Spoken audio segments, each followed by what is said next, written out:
¿Cómo es posible que la salud mental de la población haya empeorado a pesar del auge en la divulgación sobre psicología, autocuidado y conocimiento de uno mismo? ¿Por qué las personas con mayor tendencia a centrarse en su identidad y autoconocimiento parecen ser las más angustiadas, confundidas y emocionalmente inestables? ¿Podría ser que esta nueva cultura de la terapia y el foco en la introspección estén empeorando las cosas? Antes de hablaros del fenómeno de la saciedad de identidad, que podría ayudaros a contestar estas preguntas, necesito situaros en otros procesos psicológicos en los que se basan los argumentos que voy a presentaros. Se trata de investigaciones sobre la saciedad semántica, los efectos de observarse en el espejo y la práctica de la meditación. Por último, relacionaré todos estos procesos con la actual corriente que nos anima a reflexionar sobre nuestra identidad para conocernos mejor, a estar en esa continua introspección y a la cultura de la psicoterapia. La saciedad semántica es esa extraña sensación que ocurre cuando repetimos una palabra muchas veces sin parar, hasta que acaba perdiendo el sentido para quien la pronuncia. Este fenómeno ha sido muy estudiado y bastante fácil de poner a prueba, de hecho. Intenta repetir una palabra rápidamente y en voz alta y verás cómo llega un momento en el que la palabra dejará de tener sentido y parecerá incluso extraña. Pues eso es experimentar la saciedad semántica. Este fenómeno, también llamado saciedad del estímulo, se aplica tanto a los objetos como al lenguaje. Muchos estudios han encontrado que si miramos fijamente de forma sostenida durante varios minutos cualquier cosa, podemos llegar a experimentar lo que llamamos disociación y desrealización. También podemos llegar a sentir confusión, incertidumbre respecto a nuestra propia percepción. Ahora imaginaros que miramos fijamente nuestra cara en el espejo. Si lo haces el suficiente tiempo, es probable que acabes distorsionando toda tu percepción, induciendo sentimientos de despersonalización e incluso provocando extrañas sensaciones corporales. Mantener esa especie de autoexamen persistente delante del espejo puede hacer que una persona sienta que no reconoce su propio rostro, que ya no se siente tan real, que su cuerpo no es igual que antes o incluso que ya no lo siente como su propio cuerpo. Lo más interesante es que parece que este efecto no solo ocurre con el sentido visual, sino también con la introspección mental. A esto se le ha llamado saciedad de identidad. En realidad este fenómeno ha sido estudiado durante miles de años por filosofías como el budismo y muchísimas prácticas espirituales. Sabemos que periodos prolongados de introspección y contemplación interior pueden generar una sensación de pérdida de identidad, algo que afecta directamente a nuestra capacidad para reconocer los pensamientos, sentimientos, incluso el cuerpo como nuestros. Los budistas ya desarrollaron métodos para provocar esta sensación de despersonalización, también insertada hoy en día en algunos ejercicios de meditación. Una de las prácticas más conocidas es la de mantener el foco de atención durante un largo periodo de tiempo para intentar encontrar dónde se localiza el yo en el cuerpo, hasta que, al no conseguirlo, lleguemos a experimentar esa pérdida de identidad y sensación de confusión. Es algo muy parecido al conocido fenómeno de la pastilla de jabón, que cuanto más apretamos, más se resbala. Cuanto más intentas percibirte a ti mismo, más difícil se vuelve y más desorientado te encuentras. De la misma forma, un exceso de introspección mediante largo ejercicio de meditación, en los que nos centremos en escuchar atentamente nuestros propios pensamientos, nos puede llevar a sentirnos ajenos a nuestro diálogo interior, separados de ese monólogo como si fuera algo extraño. Este es el fenómeno de saciedad de identidad por el cual sentimos esa despersonalización. Pensemos también en todos los problemas que nos provocan el exceso de rumiaciones, que son esas introspecciones obsesivas sobre pensamientos o sensaciones internas y que son síntomas de casi todos los trastornos de ansiedad y también de los cuadros de despersonalización y desrealización. De lo que hablo es de que tal vez las personas que se dedican más a la introspección puedan volverse cada vez más inseguras, ansiosas y confundidas. Este fenómeno podría explicar en gran medida los datos actuales que indican peor salud mental en los jóvenes, especialmente aquellos que son empujados a explorar y examinar de forma reflexiva sus propios sentimientos e ideas en relación a su cuerpo y también al tema de la identidad de género. En un momento además en el que sus cuerpos e identidades están en un estado de cambio continuo, claro. Lo cierto es que la influencia de las redes sociales y los medios de comunicación, incluso las políticas de género insertadas también en los centros escolares de muchos países occidentales, fomentan estos debates y esa introspección constante. El problema, por si no se adivina todavía, es que esto podría reproducir patrones de pensamiento que resulten en una peor comprensión, en mayor confusión y en una precipitación definiendo quiénes somos.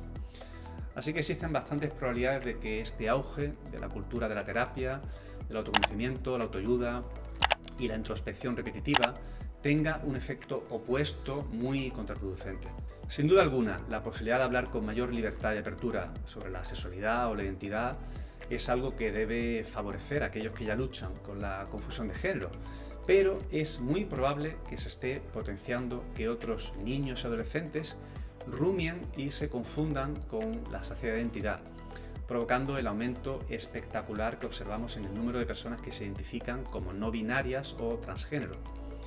No pretendo simplificar el fenómeno del auge de la identidad de transgénero, aunque sí señalar que el posible efecto rebote de esta corriente de pensamiento instaurada en nuestras sociedades que anima y alienta a que los jóvenes dediquen esfuerzos a rumiar sobre conceptos de sí mismo con los que la mayoría no habría tenido problemas de otra manera, pudiendo llegar a dudar incluso de sus propias intuiciones sobre quiénes son, al reflexionar sobre preguntas nada neutrales como ¿me siento como un chico?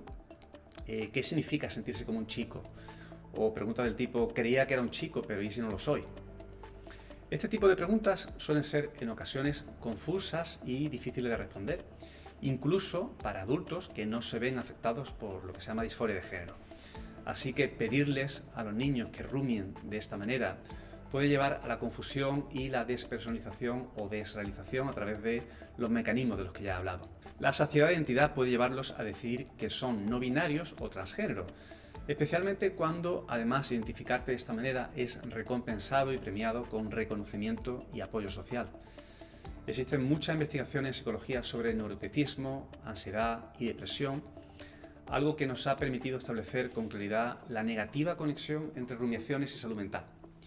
Esto, junto con fenómenos de la psicología cognitiva como la saciedad semántica, apoyan la idea de que la obsesión moderna con la identidad y el autoconocimiento probablemente sea errónea y perjudicial. De forma que la introspección recurrente, como digo, es la marca distintiva de muchos trastornos psicológicos y más bien puede dificultar el autoconocimiento. Si nos comparamos con otros animales, con otros mamíferos, no hay duda que nuestra capacidad para reflexionar y ser autoconscientes ha supuesto una gran ventaja evolutiva, pero este recurso debe usarse de manera limitada y estratégica. Muchos enfoques de psicoterapia se esfuerzan por cambiar el foco desde el interior de la persona hacia el exterior para disminuir precisamente la ansiedad y la angustia. Así que se puede argumentar que la conciencia debe dirigirse principalmente hacia afuera. No deberíamos alentar a los jóvenes, ni a nadie en realidad, a pasar una cantidad desmesurada de tiempo tratando de comprender conscientemente quiénes son a través de la introspección pura. Por lo general, como digo, es contraproducente y puede hacer que una persona se sienta más insegura sobre quién es. Como animales especialmente sociales, nuestras identidades se negocian socialmente. Nuestras interacciones sociales y con el mundo externo proporcionan la mayor parte de la información relevante acerca de quiénes somos, de nuestro autoconcepto. Por lo tanto, tal vez deberíamos alentar a los jóvenes a simplemente ser y permitir que sus identidades surjan a través de sus interacciones con el mundo, mediante el juego y la interacción social con otros, y con una introspección puntual y algunos ejercicios de autoconocimiento. Pasar tiempo con amigos y familiares, hacer ejercicio y mantenernos ocupados suelen ser más útiles que largas conversaciones sobre las propias ansiedades y quejas. Para la mayoría de las personas, la formación de la identidad es un proceso natural y automático, y así debería permanecer. La otra teoría en la que se apoyan todos estos argumentos es la llamada hipótesis de la inflación de la prevalencia, que plantea que el aumento de la concienciación sobre las enfermedades mentales puede inducir a algunas personas a autodiagnosticarse de forma incorrecta o innecesaria cuando experimentan problemas que más bien deberíamos normalizar. El auge de la divulgación sobre salud mental y la mayor conciencia de la población sobre el autocuidado, especialmente tras la pandemia, puede hacer que muchos comportamientos o pensamientos o emociones se incluyan de alguna forma en el ámbito del trastorno mental y esto a su vez aumentar los autodiagnósticos, por lo tanto.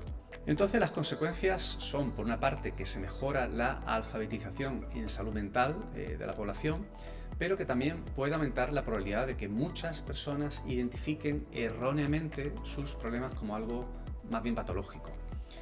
Los que nos dedicamos a la psicoterapia sabemos que las etiquetas diagnósticas pueden llevar a encorsetar a las personas, autolimitándolas al definir su identidad y psicologizarla, llegando a pensar que sus problemas son rasgos estables, duraderos y más difíciles de controlar y cambiar de lo que realmente son. Por otra parte, este autodiagnóstico injustificado puede también llevar a personas con un nivel normal o moderado de angustia a buscar ayuda terapéutica innecesaria y puede que ineficaz.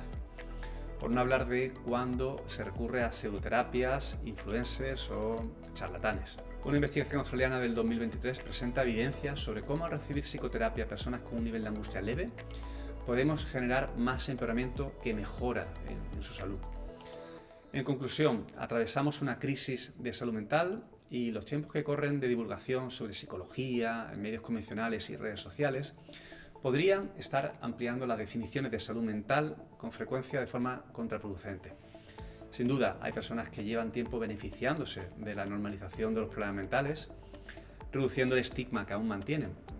Pero tenemos que pensar con calma cómo podemos seguir hablando de salud mental sin patologizar lo cotidiano o psicologizándolo todo para evitar generar ese efecto no deseado, el de la inflación de la prevalencia.